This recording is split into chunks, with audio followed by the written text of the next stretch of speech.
खुलुमबाय आं सिबिरानि ब्रह्म नोंथांमोनखौ आंनि sbbodonews चेनेलाव गासैखौबो बरायबावनाय थाबाय नोंथांमोननि थाखाय आं गोदान मोनसे भिडिअ लानानै फैबावबाय अन्नानै भिडिअखौ जोबजासिम नायलांदो क'क्राझाराव फिन सिखाव खावनाय जाथाय क'क्राझाराव सिखाव खावनाय जाथाय जाबाय थानाया दासान्दि खौराङाव गोसारबाय थादों साननैसो सिगां दख'ना गलानिफ्राय गासैबो सि जोम खावनानै लांजोबनायनि उनाव फिन बे बाराव मन्दिराव सिखाव जादों क'क्राझारनि मार्चेन्ट कालीबारियाव थानसालिनिफ्राय गोबां गहेना लुथिनानै लांदों सिखावा थानसालिनि गाहाय नेहाथारिया फोरमायथिनाय बायदिब्ला सिखावा दोंसे सनानि माला दोंसे गेदेर रुफानि माला सना आरो रुफानि खोमायाव गानग्रा गहेनाजों लोगोसे गन्थङाव गानग्रा नाफाखुल खावनानै लांदों बेनि अनगायैबो दान होग्रा बक्सनिफ्रायबो रां लांदों सना रुफा आरो रां गासै 5 लाखनिबो गोबां जागोन होननानै फोरमायथिदों बिथाङा लोगोसे फोरमायथिबावदोंदि बे थानसालियाव लुथिनाय जाथाय जानाया बियो गिबि खेब नङा बेनि सिगांबो खेबनैयै लुथिनाय जाथाया जाखांबाय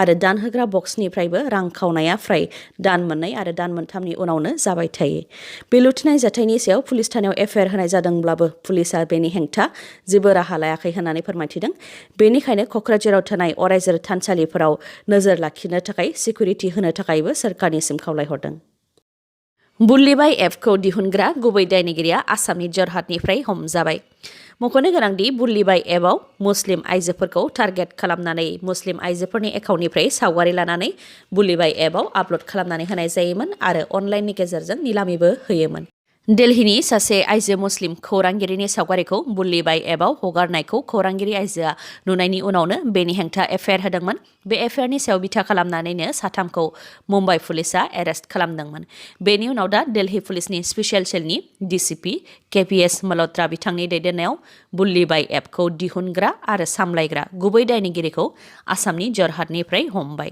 मुङा नीरज बिश्नोई बिथाङा भोपालनि बेलर इन्स्टिट्युट अफ टेक्न'लजिनि बिटेकनि फरायसा बुल्लि एपखौ बिथाङानो सामलायोमोन होननानै गावनो सिमान लाबाय दा दिल्ली पुलिसा सोंनाय फिननाय लानो थाखाय बिथांखौ दिल्ली फारसे लानानै थांबाय बिटिआरनि कन्ट्रेक्टर एस'सिएशननि सिङाव जेसेबां सोद्रोमाफोर दङ बिथांमोनखौ मिथिहोनो थाखाय बिक्रम दैमारिनि खौरांगिरि मेल बिथाङा खौरांगिरि मेलनि गेजेरजों फोरमायथिदों दि फैगौ 25 जानुवारियाव बिटिसि सेक्रेटारियेट मावख'आव हाबगोन जेराव गोबां खोथा सावरायगोन आरो गोदान अफिसारफोरखौबो लोगो हमगोन होननानै फोरमायथिदों बेनि अनगायैबो गोदानै बर' फरायसा आफाद दानो नागिरनायनि सायाव बिथां बिक्रम दैमारिया बुंथिदों दि गोदानै बर' फरायसा आफाद दानायखौ बिथाङा माब्लाबाबो बराया लोगोसे दिपेन बर' बिथाङा खौरांगिरि मेलनि गेजेरजों बुंथिदोंमोन दि दा बे समाव भारत सरकारनाव हादराव गोदानै रायजो एबा आलादा बड'लेण्ड रायजो सोरजिनायनि जेबो पलिसि गैया बेनि सायाव बिक्रम दैमारिया बुंथिदों दि बे एखे खोथाखौनो हाग्रामा महिलारिया सिगांनि समाव बुंदोंमोन जायनि थाखाय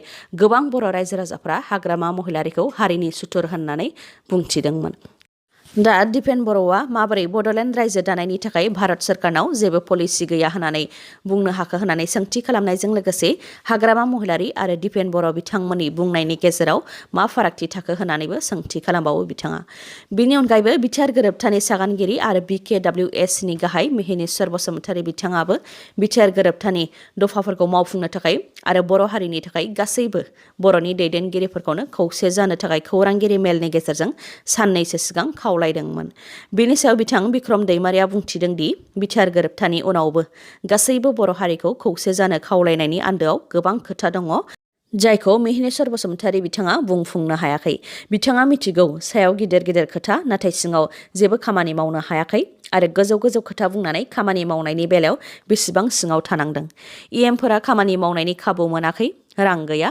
प्रमद बर' बिथांनि डिपार्टमेन्टआव 300 कौटिनि गोबां रां दङ नाथाय इएमफोरनाव सोरनावबा 10 कौटि सोरनावबा 5 कौटि आरो सोरनावबा 1 कौटिल' रां दङ बेजों माबोरै रायजो राजानि खामानि मावनो हागोन होननानै फोरमायथियो बिथाङा बेनि अनगायैबो प्रिन्सिपाल सेक्रेटारिया प्रमद बर' आरो इएमफोरजों सावरायालासे गावनि गोसो बायदियै एपइन्टमेन्ट होबोदों जायखौ खौरां मोनबोबाय थादों होननानै बुंथियो बिथाङा बिटिसि सेक्रेटारियेटआवबो बायजोनि कम्पानिफोर जेरै थ्रिफ्ट CEGIS NIT CON कम्पानिफोरा बाहागो लाफैनायनि खौरां मोन्दों नाथाय बिथांमोनहा बिटिआरनि जौगानायनि सायाव माबायदि खामानि मावलांगोन बेसेबां जौखोन्दो लागोन एग्रिमेन्टआ माबायदि जादों बिटिआरनो मा होलांगोन आरो बेसेबां लानानै थांगोन बेफोरखौ नोजोर होनो गोनां जागोन होननानै बुंथियो लोगोसे बायजोनिफ्राय मानसि लाबोनानै कनसालटेन्ट हिसाबै एपइन्टमेन्ट होफैनाया मोजां लैखोन नङा होननानैबो बुंथियो बिथाङा कटन इउनिभार्सिटियाव जेनेरेल सेक्रेटारि एबा जिएसनि बिसायख'थिखौ लानानै दावराव दावसि बुलायलायनाय जाथाय जादों।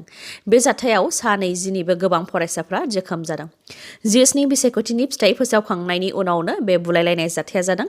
बे बुलायलायनाय जाथाया गुबैयै महेन्द्रनाथ डेका फुकन MNDP हस्टेल आरो सीतानाथ ब्रह्म चौधुरी बयस हस्टेलनि थागिबिफोरनि गेजेराव जादों।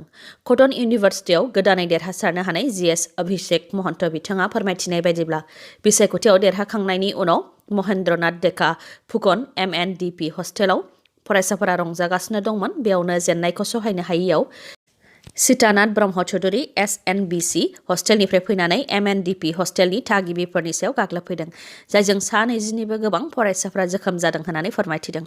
जिएस अभिषेक महन्त बिथांनि अनगायैबो पुलिसआ जाथायनि सायाव फोरमायथिनाय बायदिब्ला फरायसाफोरा अन्थाइ, इथा बायदि बायदि लानानैबो बुलायलायदों, जायनि थाखाय पुलिसआ होबथानो हायैयाव लावथि सिबनो गोनां जादों होननानै फोरमायथियो।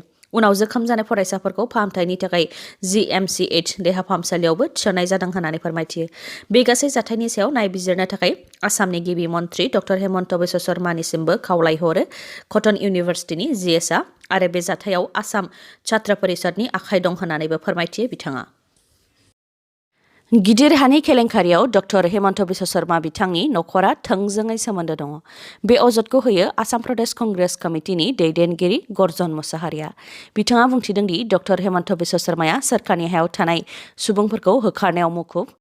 बे गोजां बोथोरनि समाव आरो COVID-19नि थाखाय सुबुंफोरा खामानि गैयै जानायाव लोगोसे रांनि आंखालनि समाव गुरुकुटि, सिमानसापरि आरो चिराङाव माखासे बर'फोरखौ होखारनायावसो मुखुब। नाथाय RBS रियेल्टर प्राइभेट लिमिटेड कम्पानिनि गेजेरजों जोबोद गेदेर हानि केलेंकारि जादों, जेराव डक्टर हेमन्त बिश्व शर्मानि नखरा थोंजोङै सोमोन्दो दं होननानै बुंथियो बिथाङा।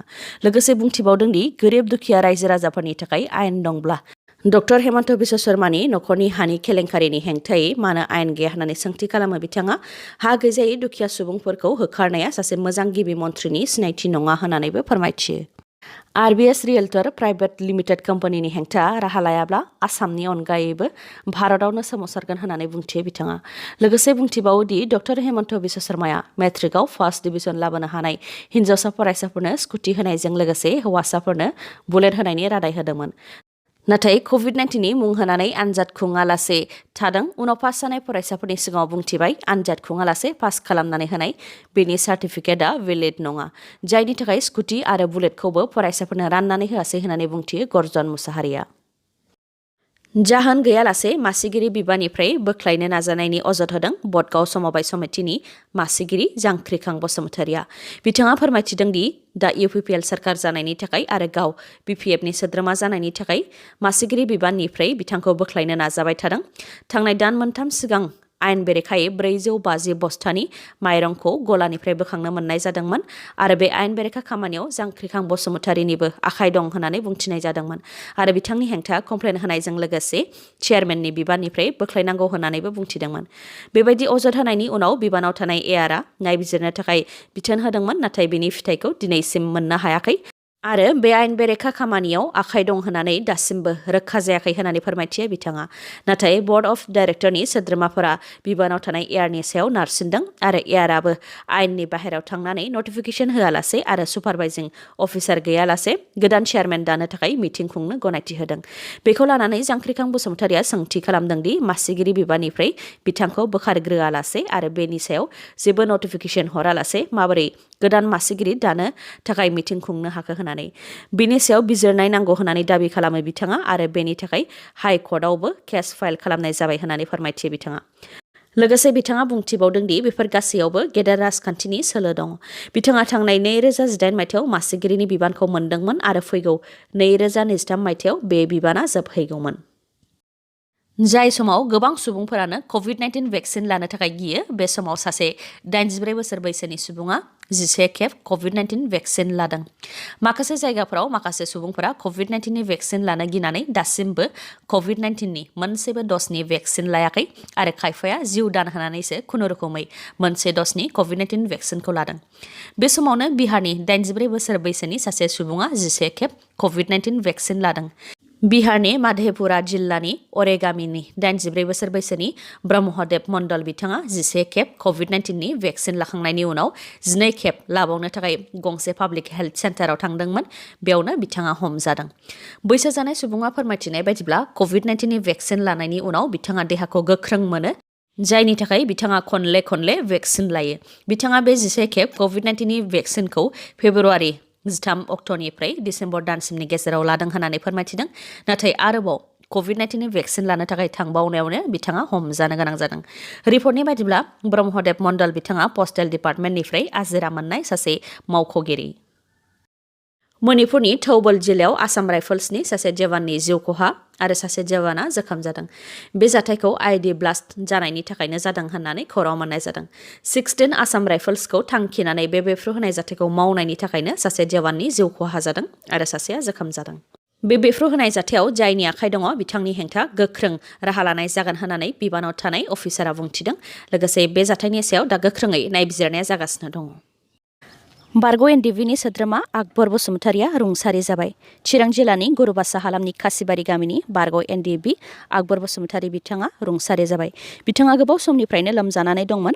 आकबर बसुमतारिखौ फाहामथाय होनो थाखाय नखरनि सुबुंफोरा गोबां रांनि अनसुंथाइ रायजो राजाफोरनाव बिदोंमोन। नाथाय रावनिफ्रायबो मदद मोननो हायैलाय बिथांनि बेरामखौ फाहामनो हायैयाव बिथाङा जोबथा हां लाबाय। बिथाङा बर' हारिनि आलादा बड'लेण्ड सोरजिनायनि थाखाय हाग्रायाव थांनानै सोमावसारदोंमोन। नाथाय दुखुनि बाथ्रा बिथाङा 4 लाख रां सोरखारनि अनसुंथाइखौबो मोननो हायासै। गुबुन फारसेथिं बिथांनि फंबायाबो सिगां आर्मिफोरजों गावथारजानो गोनां जादोंमोन।